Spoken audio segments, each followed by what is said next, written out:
Bismillah, Assalamualaikum, selamat datang kembali di YouTube channel Fakta Sejarah dalam kisah terbaru Rumah Nomor 17, ditulis oleh Mas Rian. Sebelum saya membacakannya, saya mendoakan teman-teman dimanapun berada agar selalu dalam keadaan sehat, selalu bahagia, selalu dimudahkan dalam segala urusan. Amin. Mari kita mulai ceritanya.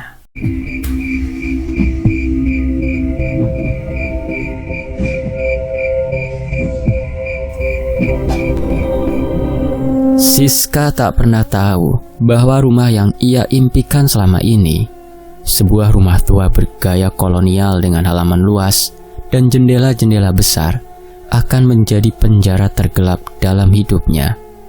Awalnya, semuanya terasa sempurna. Ia dan suaminya, Bima, baru saja menikah dan mencari tempat untuk memulai hidup baru. Rumah nomor 17 di Jalan Kenanga tampak seperti jawaban doa mereka.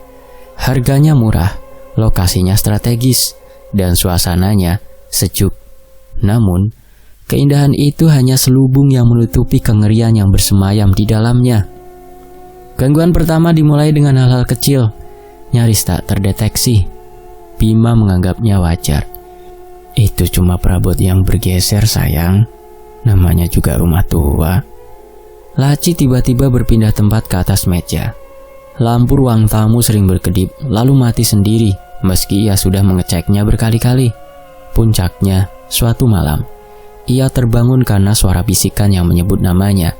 Bisikan itu terdengar seperti suara anak kecil, lembut namun dingin, seolah-olah berhembus tepat di telinganya. Siska, Siska. Ia menoleh ke arah Bima, yang masih terlelap pulas. Bisikan itu terus menggema, membuatnya merinding. Siska mencoba meyakinkan dirinya sendiri bahwa itu hanya mimpi, ilusi yang diciptakan oleh rasa lelah.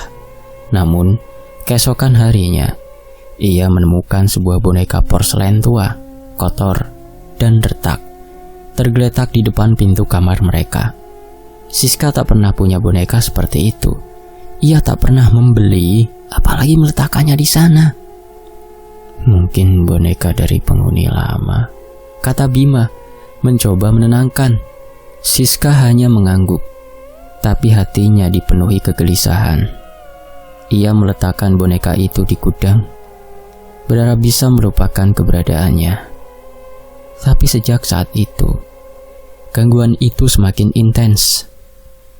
Malam-malam Siska berubah menjadi mimpi buruk yang tak berujung. Ia sering terbangun pukul 3 pagi, merasakan hawa dingin yang menusuk tulang. Di sudut ruangan, ia sering menangkap bayangan hitam yang bergerak cepat, seolah-olah mengintip dari balik tirai. Pintu lemari pakaiannya sering terbuka sendiri, padahal ia yakin sudah menguncinya.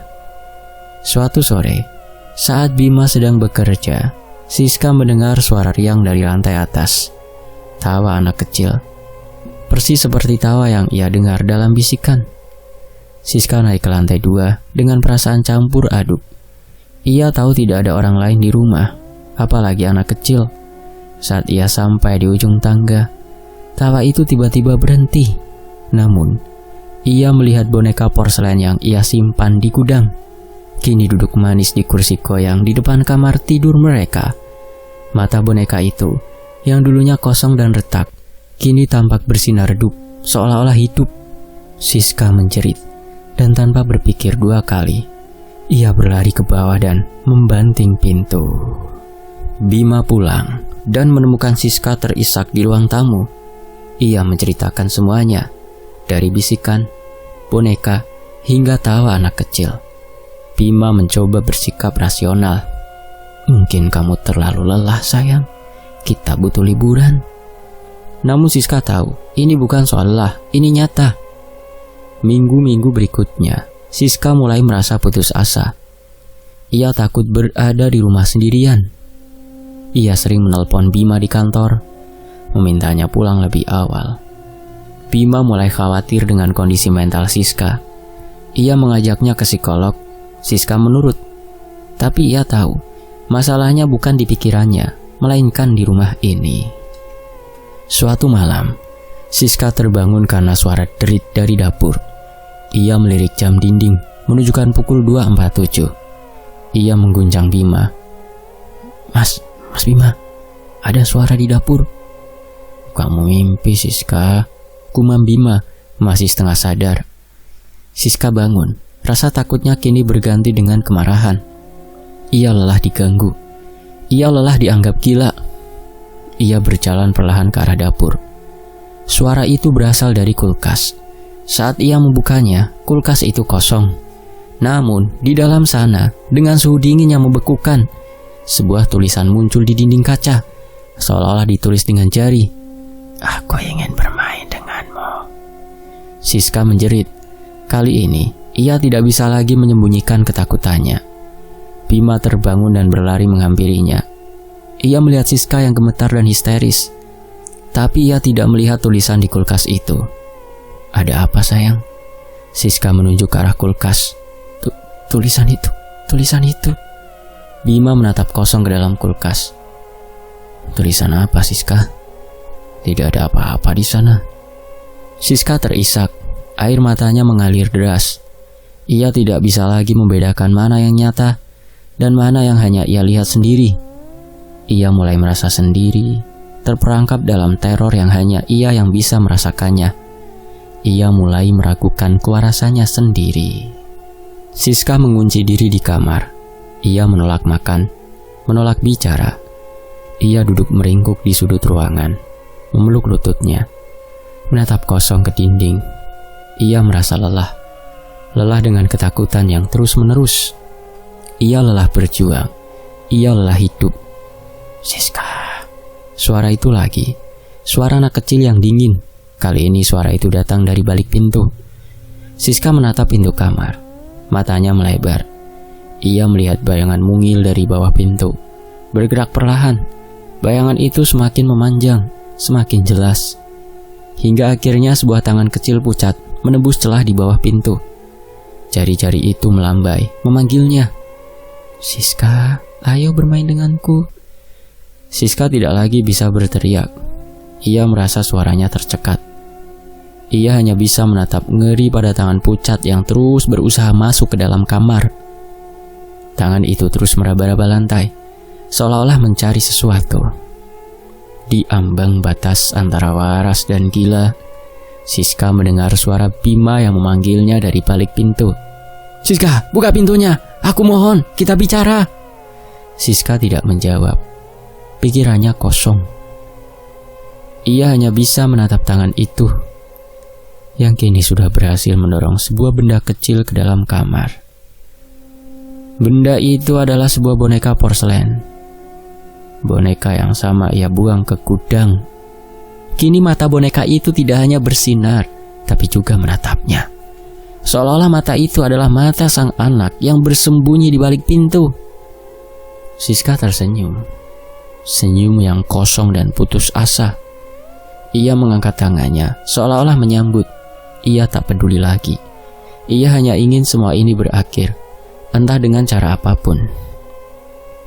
Pintu kamar itu terbuka, dan Bima menemukan Siska tergeletak di lantai, pingsan, dengan boneka porselen di sampingnya. Di dinding, di belakang tempat di mana Siska tergeletak, dengan tulisan yang tidak bisa dihapus, terukir sebuah pesan, seolah-olah ditulis dengan kuku. "Siska telah menjadi milikku." Bima panik. Ia menggendong Siska ke tempat tidur. Wajahnya pucat pasi. Ia memanggil ambulan. Namun saat sesampainya di rumah sakit, dokter tidak menemukan masalah fisik apapun. Siska hanya terbaring lemah. Matanya terpejam rapat. Seolah-olah ia tertidur, tapi nafasnya sangat lambat dan dangkal. Bima menggenggam tangan Siska yang terasa dingin. Ia tahu ini bukan masalah medis lagi. Ini adalah masalah yang lebih gelap, yang tidak bisa dijelaskan dengan logika. Dia sempat merasa kecewa karena baru percaya dengan apa yang dikatakan berkali-kali padanya tentang kejanggalan yang sering terjadi di rumah ini. Ekspresinya kemudian mencoba mencari jalan keluar yang sekiranya bisa mengembalikan kondisi Siska. Bima teringat seorang kenalan seorang ahli spiritual yang sering dipanggil Ki Sabdo. Ki Sabdo tinggal di sebuah rumah di pinggir kota, jauh dari keramaian. Bima bergegas pergi meninggalkan Siska dalam perawatan ibunya. Di sana, Ki Sabdo yang sudah tua dengan jenggot putih panjang mendengarkan cerita Bima dengan tenang. "Jiwa Siska diculik," kata Ki Sabdo setelah Bima selesai bercerita. "Roh yang menghuni rumahmu, dia menginginkan Siska. Dia ingin Siska menjadi temannya." Bima terperangah. Bagaimana caranya? Boneka itu, benda itu yang melakukannya. Boneka itu hanyalah wadah. Roh anak kecil itu yang memanipulasinya. Dia merasa kesepian. Dan Sukma istrimu, Siska, sukmanya sangat murni pada pandangan makhluk yang bersemayam di dalam boneka itu. Dia menginginkannya. Ki Sabdo kemudian memejamkan mata. Tangannya bergerak membentuk gerakan-gerakan aneh di udara. Ia membaca doa-doa kuno yang tidak dimengerti Bima. Kemudian ia membuka mata. "Aku akan membantumu, tapi kamu harus bersiap. Perjalanan ini berbahaya. Kamu harus masuk ke alam mereka, ke dunia di mana Siska terjebak. Dunia yang dibangun dari kenangan dan emosi, bukan dari kenyataan." Malam itu Bima kembali ke rumah. Ia duduk di samping Siska yang masih tak sadarkan diri, meletakkan tangan di keningnya dengan beberapa rapalan yang diucapkan. Ki Sabdo membimbingnya melalui ponsel, membacakan mantra agar roh Bima bisa masuk ke alam gaib. Sementara Ki Sabdo akan terus berjaga di kediamannya. Dunia Siska berbeda dari apapun yang pernah Bima bayangkan. Langitnya berwarna ungu tua, dan pepohonannya tampak seperti bayangan hitam yang melengkung. Di depan Bima, ada sebuah rumah yang anehnya sangat mirip dengan rumah mereka. Bima berjalan masuk. Di dalam, rumah itu kosong dan sunyi. Dinding-dindingnya berlumut, dan perabotannya tertutup kain putih. Kemudian, ia mendengar tawa riang. Tawa anak kecil itu.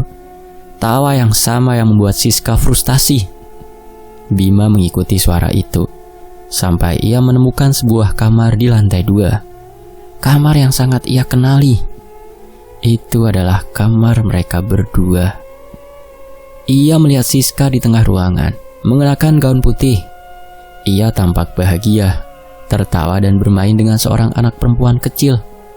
Anak itu mengenakan gaun kotor yang sama dengan gaun di boneka porselen. "Siska!" panggil Bima. Siska menoleh, senyumnya menghilang. "Mas Bima?" Anak perempuan itu menatap Bima dengan mata yang gelap dan dingin. "Jangan ganggu kami. Dia milikku sekarang." Bima mencoba mendekati Siska, tapi anak itu tiba-tiba berdiri di depannya. Matanya memancarkan amarah. Benda-benda di sekitar mereka mulai melayang. "Aku tidak ingin berbagi. Kau harus pergi." Bima tak gentar. Ia tahu ia harus membawa Siska kembali. "Siska, ayo kita pulang. Kau harus kembali." "Tidak, Bima," kata Siska. Suaranya pelan dan bergetar. "Aku lelah. Aku lelah dengan semua yang terjadi. Di sini aku tidak merasa takut lagi." Bima tahu ia harus bertindak cepat. Ia melihat sekeliling, mencari sesuatu yang bisa ia gunakan untuk mengalahkan roh ini. Matanya terpaku pada sebuah kotak musik di atas meja. Kotak musik yang dulunya milik nenek Siska. Bima teringat cerita Siska bahwa kotak musik itu bisa mengusir roh jahat. Bima berlari ke arah kotak musik dan memutarnya. Namun, kotak musik itu sama sekali tidak bisa dimainkan. Di mana seharusnya sebuah melodi lembut dan indah mulai mengalun. Saat Bima menekan tombol yang berada di dalam kotak musik itu, sehingga roh jahat itu malah tertawa terkekeh. Di saat roh jahat itu tertawa terkekeh, Ki Sabdo tiba-tiba muncul dari balik pintu.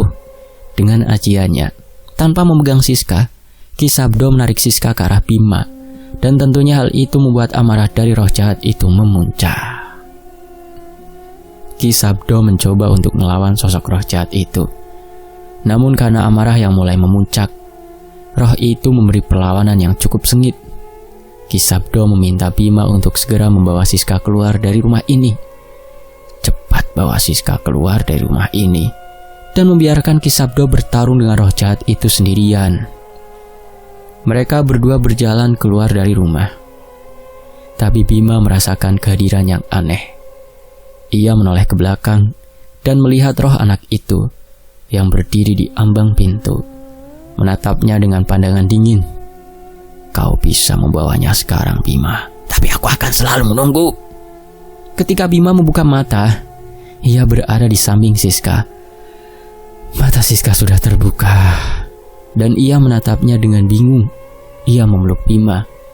Aku sangat takut, katanya. Bima hanya memeluknya dengan erat.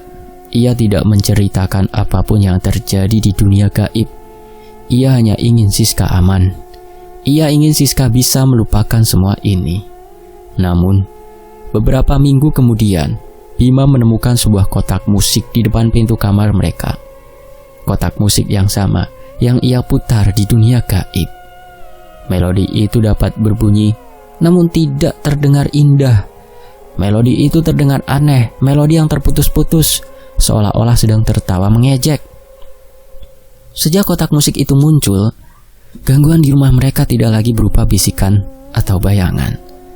Sosok roh anak itu kini menampakkan dirinya dengan jelas. Bima dan Siska sering melihatnya berdiri di ujung lorong. Mata hitamnya menatap mereka lekat-lekat. Suatu malam, Bima sedang membaca buku di ruang tamu ketika ia merasakan hawa dingin menusuk. Ia mendongak dan di depannya melayang di udara adalah boneka porselen itu. Matanya bersinar merah dan sebuah suara anak kecil yang serak terdengar dari dalamnya. Aku sudah bilang, aku akan menunggu. Dan kini aku datang untuk mengambil kalian berdua. Boneka itu melayang ke arah Bima dengan kecepatan mengerikan. Bima melempar buku yang dipegangnya dan berlari ke dapur, mencari pisau.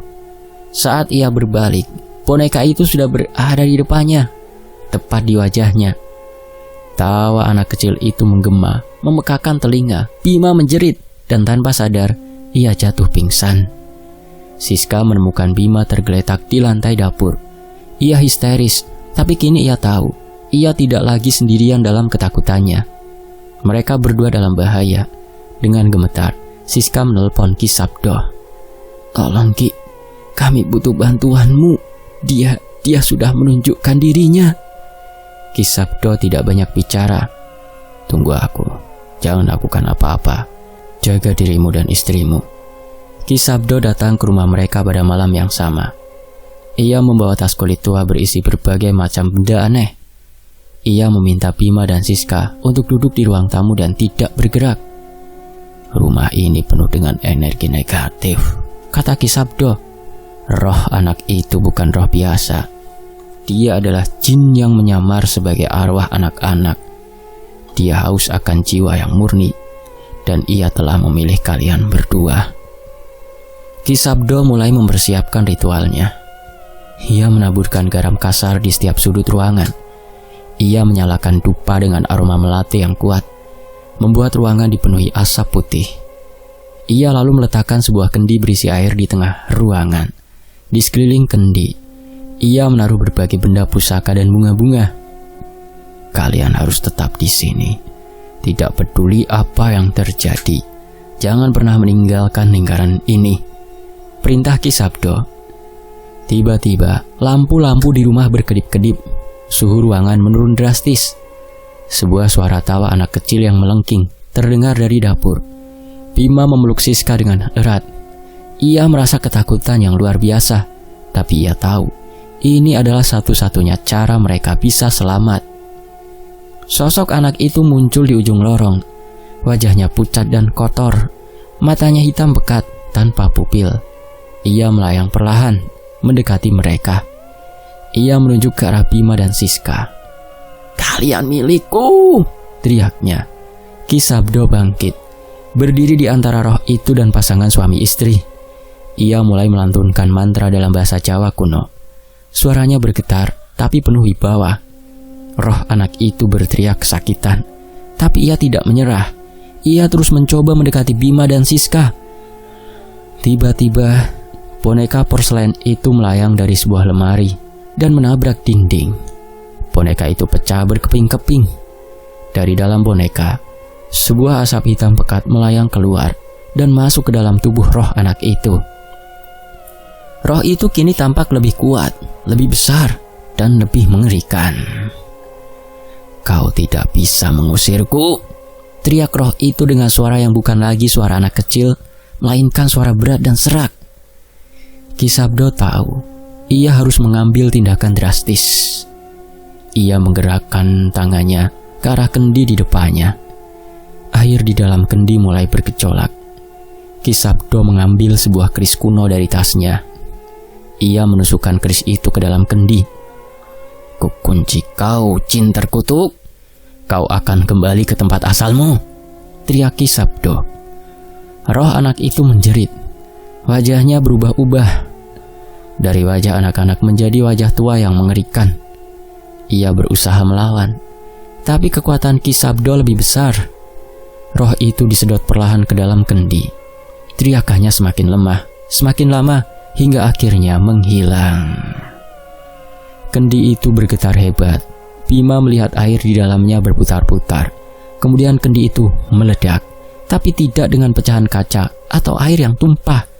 Kendi itu meledak dengan cahaya putih yang membutakan. Bima menutup matanya.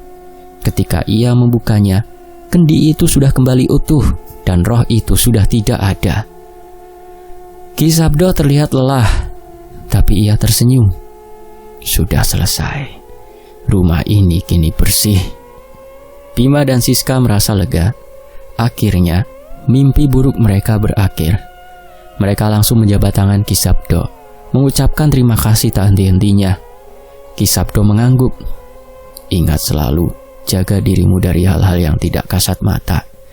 Jangan biarkan mereka menguasai dirimu." Ki Sabdo pergi, meninggalkan Bima dan Siska yang kini bisa bernafas lega.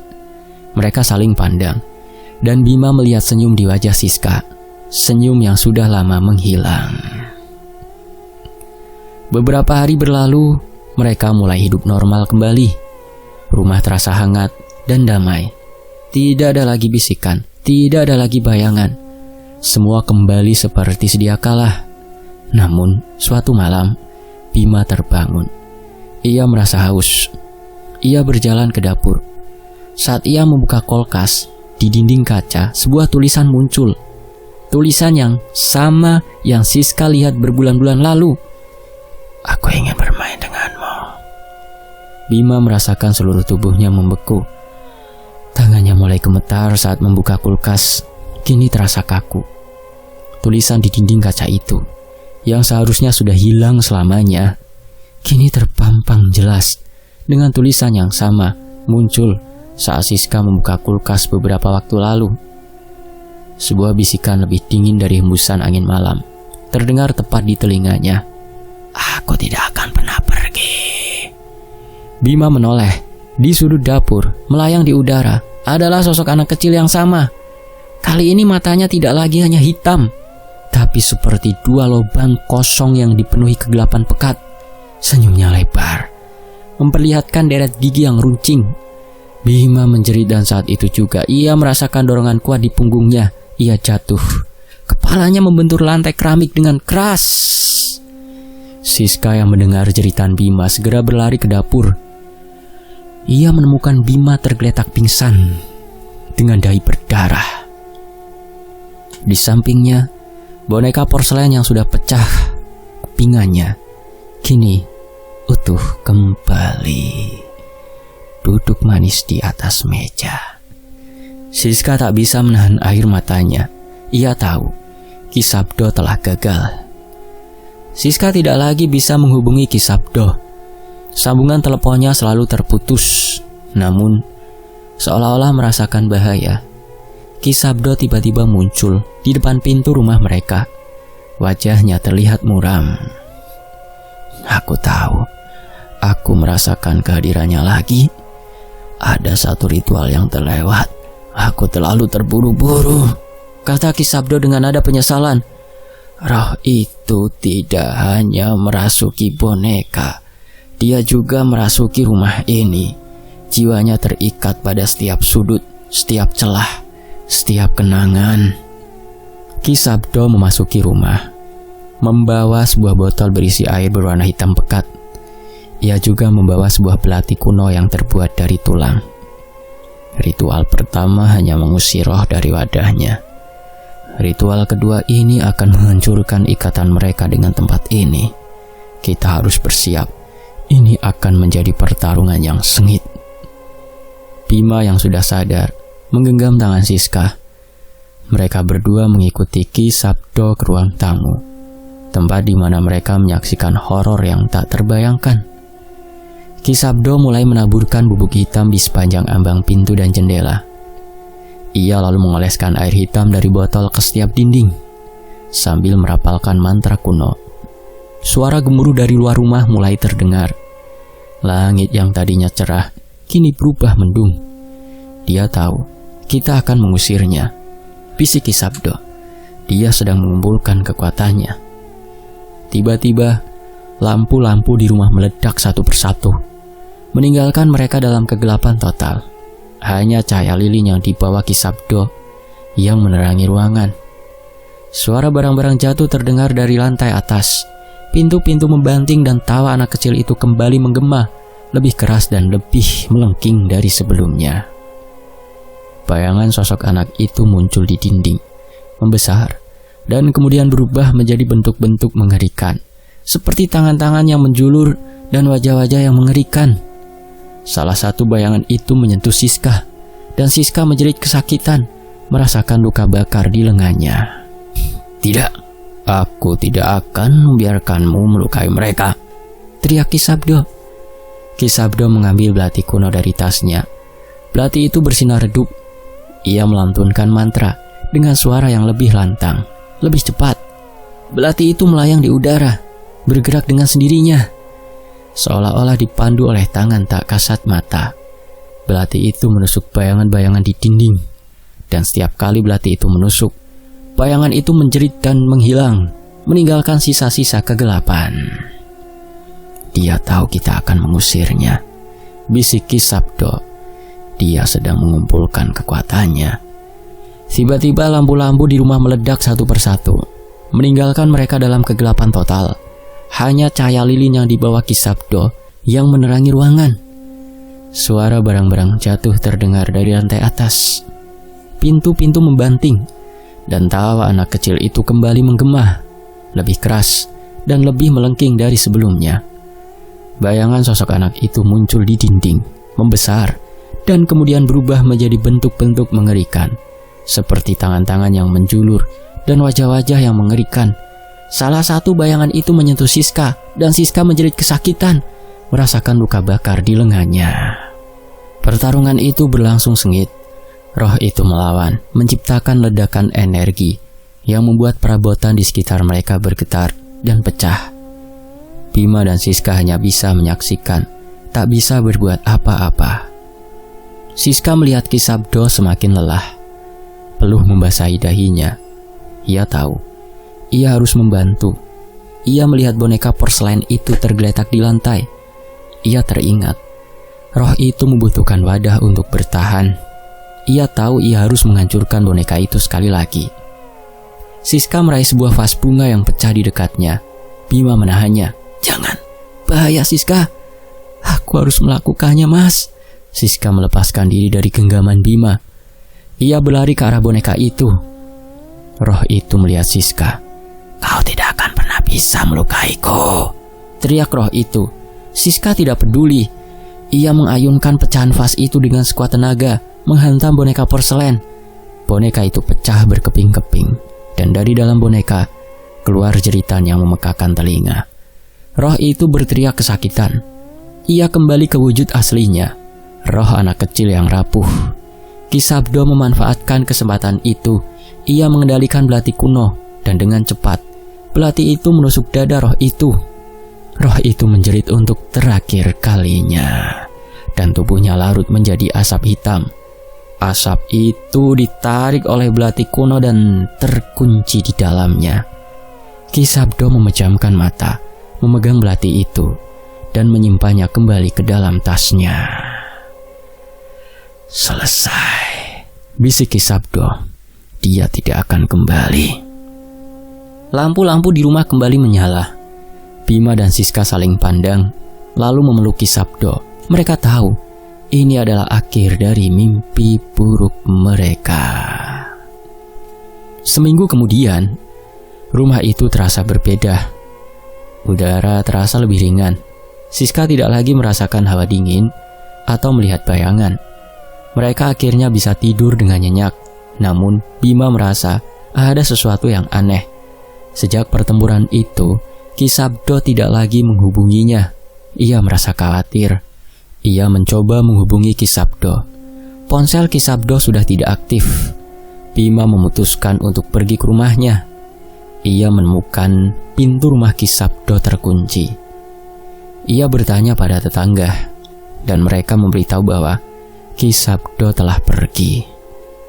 Dia bilang dia akan pergi ke tempat yang jauh. Dia meninggalkan semua hartanya di sini, kata tetangga itu.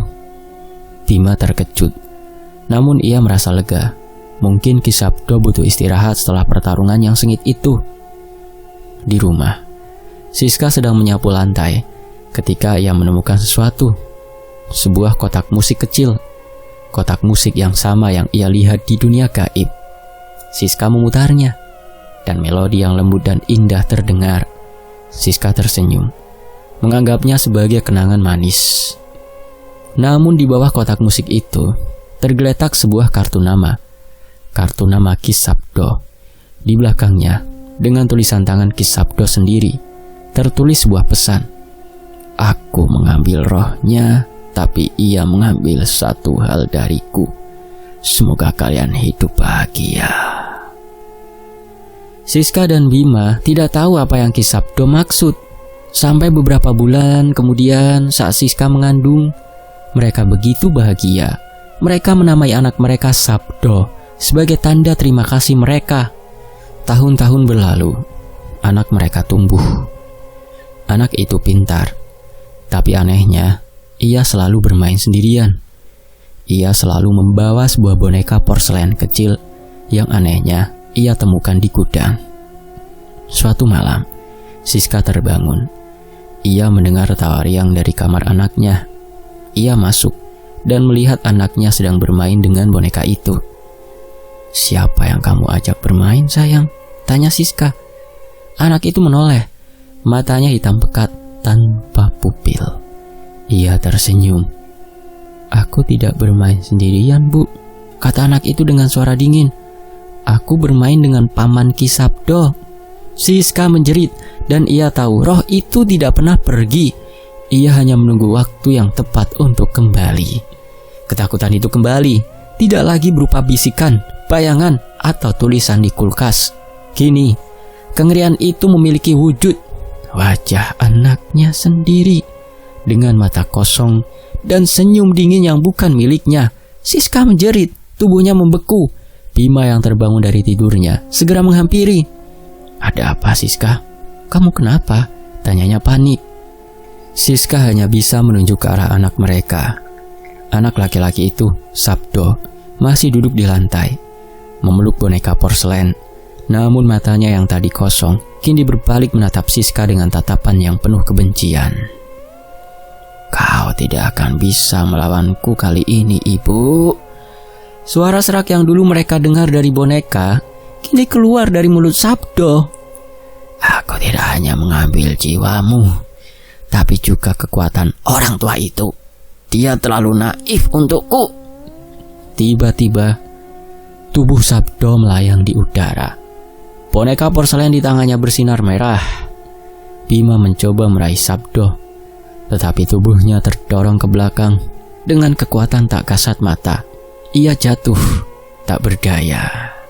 Siska melihat Sabdo semakin tinggi melayang, mendekati jendela. Tiba-tiba, tubuh Sabdo bersinar sebuah cahaya putih terang keluar dari tubuhnya, lalu disedot oleh boneka porselen. Saat cahaya itu menghilang, tubuh Sabdo jatuh kembali ke lantai, tak sadarkan diri. Bima dan Siska bergegas menghampiri. Mereka memeriksa nafas Sabdo. Nafasnya masih ada, tapi sangat lemah. Tubuhnya dingin, seperti mayat. Jiwa anak mereka telah pergi. Bima tak bisa lagi menghubungi Ki Sabdo. Ia teringat tulisan tangan Ki Sabdo di balik kartu nama. Aku mengambil rohnya, tapi ia mengambil satu hal dariku. Bima akhirnya mengerti. Bukan nyawa yang diambil, melainkan kekuatan Ki Sabdo. Kini roh jahat itu jauh lebih kuat. Putus asa, Bima dan Siska membawa Sabdo ke berbagai rumah sakit. Tetapi tidak ada satupun dokter yang bisa menjelaskan kondisi anaknya. Di ambang keputusasaan, Bima mengingat seorang tetangga yang pernah bercerita tentang seorang spiritualis yang tak terduga bernama Pak Harjo. Pak Harjo bukanlah seorang dukun atau kiai. Beliau adalah seorang pria tua yang tinggal di sebuah loji di pinggir desa. Ia memiliki aura yang tenang dan senyum yang tulus. Bima menemukan Pak Harjo sedang menyiram tanamannya di depan gerbang masuk loji. Ada apa, nak? Wajahmu tampak gelisah, tanya Pak Harjo. Bima menceritakan semuanya. Dari awal mereka pindah, gangguan-gangguan yang mereka alami, sampai hilangnya jiwa anak mereka. Ia menceritakan tentang Ki Sabdo dan bagaimana roh itu mengambil kekuatannya. Pak Harjo mendengarkan dengan seksama. Wajahnya tetap tenang, tetapi matanya menunjukkan kesedihan yang mendalam. Roh itu kini menjadi satu dengan kekuatan Ki Sabdo. Ia menjadi lebih kuat, lebih berbahaya, kata Pak Harjo. Bahkan ia sekarang tidak lagi terikat pada wadahnya. Ia sudah menyatu dengan rumahmu. Ia sudah menjadi bagian dari rumahmu. Lalu apa yang harus kami lakukan, Pak? Tanya Siska putus asa. Ada satu cara. Kita harus mengusir roh itu dari rumahmu dan menguncinya selamanya, jawab Pak Harjo. Malam itu, Pak Harjo datang ke rumah mereka. Ia hanya membawa sebuah kain hitam dan sebilah bambu runcing. Ia meminta Siska untuk membawa Sabdo ke kamar. Kalian harus tinggal di kamar itu, kunci pintunya.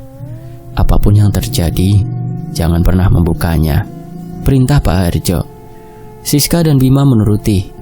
Di dalam kamar, mereka mendengar suara-suara aneh dari luar. Pintu kamar mereka bergetar, seolah-olah ada seseorang yang membantingnya dari luar. Sementara itu, Pak Harjo duduk bersila di ruang tamu.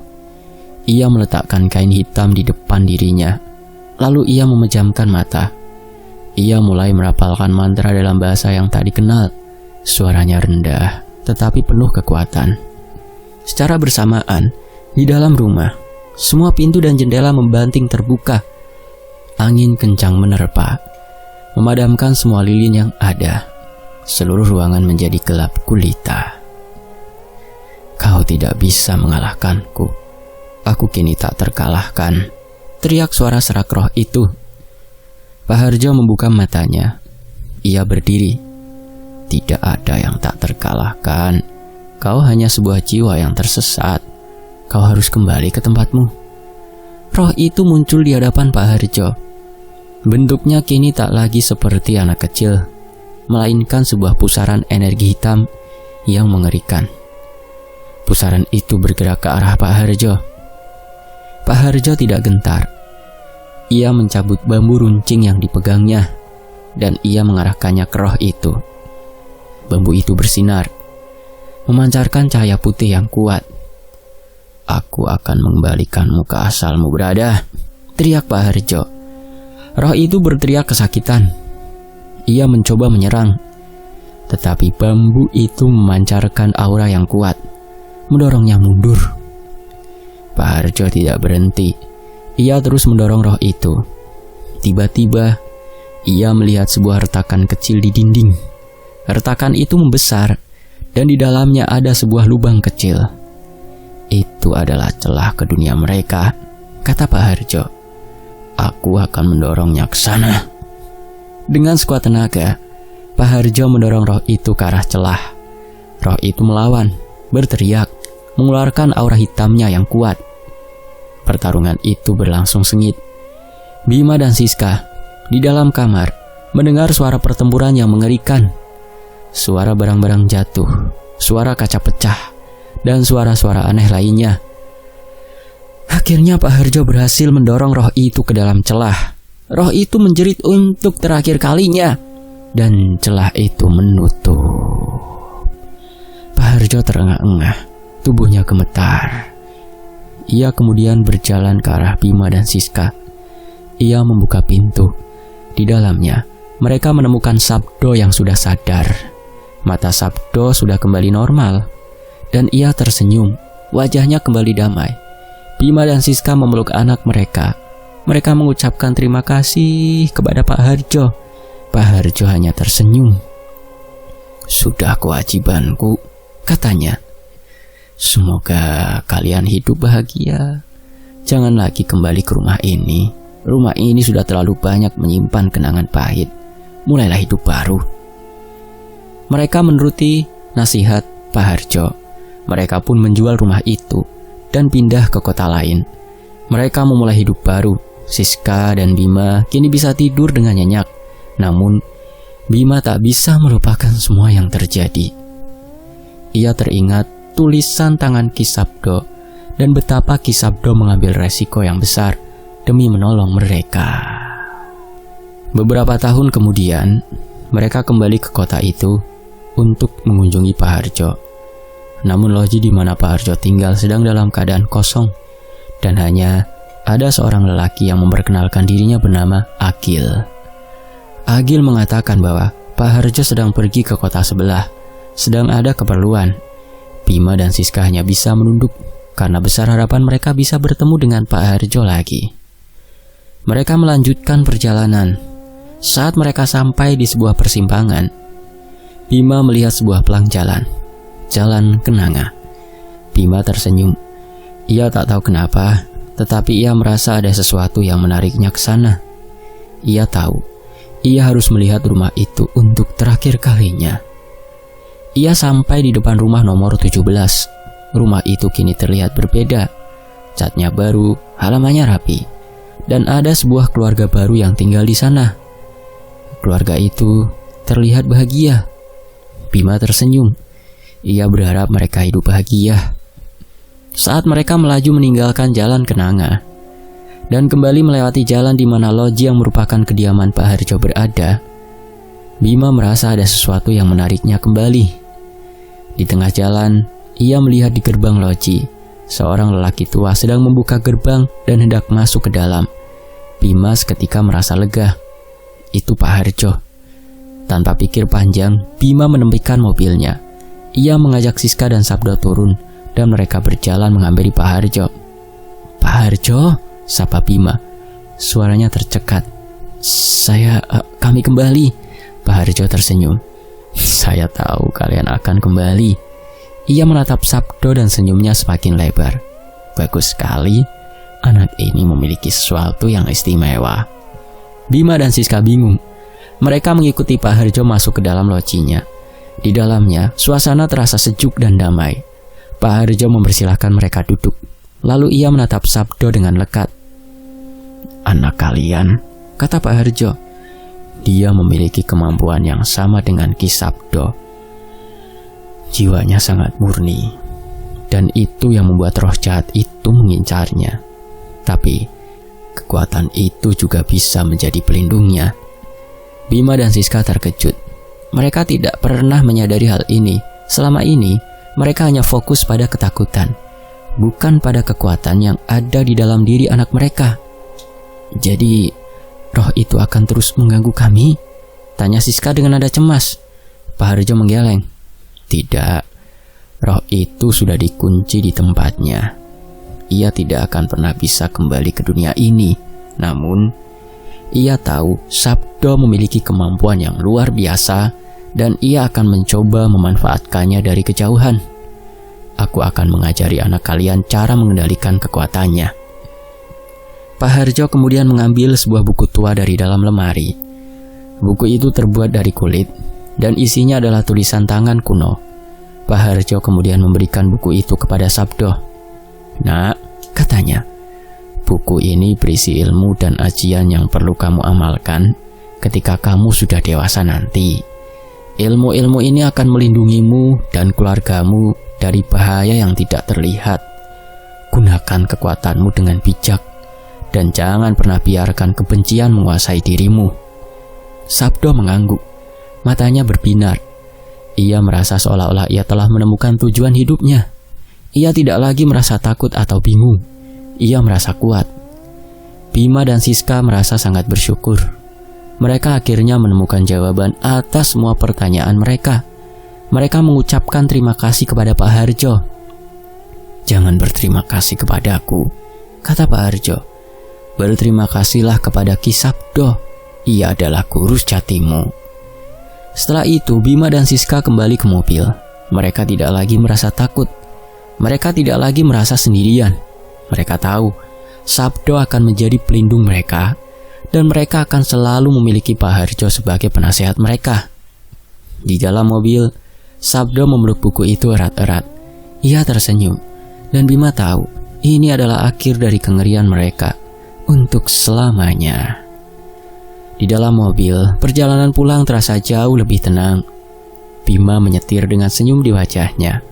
Di kursi belakang, Sabdo tampak damai. Ia memeluk buku tua pemberian Pak Harjo dengan erat. Siska menoleh, senyumnya mengembang. Ia merasa akhirnya mimpi buruk itu benar-benar berakhir.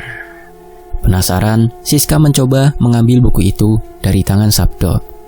"Ibu penasaran, isinya apa sayang?" tanyanya lembut. Sabdo mengangguk, lalu memberikan buku itu pada ibunya. Siska membukanya, dan ia terkejut.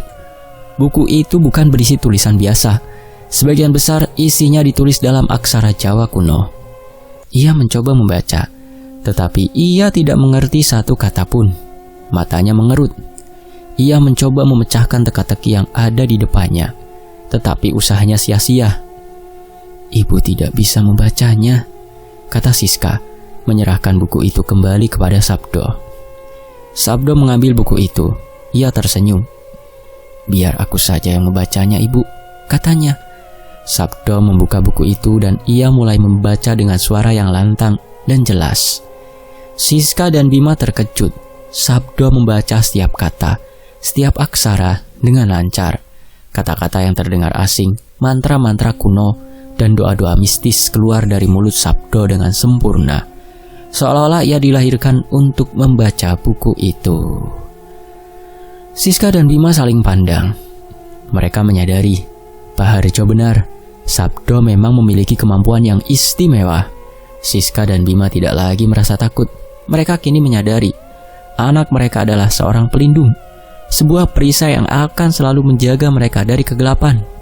Mereka pun melanjutkan perjalanan, menempuh jalan yang lebih terang, menuju kehidupan yang baru. Tamat. Demikianlah sebuah kisah, semoga bisa mengambil hikmah. Fakta Sejarah pamit, mohon maaf jika ada intonasi yang kurang pas. Terima kasih untuk penulisnya Mas Rian, dan terima kasih buat teman-teman yang sudah menyimak sampai selesai. Sampai jumpa di kisah berikutnya. Wassalamualaikum warahmatullahi wabarakatuh. Tetap di Fakta Sejarah. Alhamdulillah.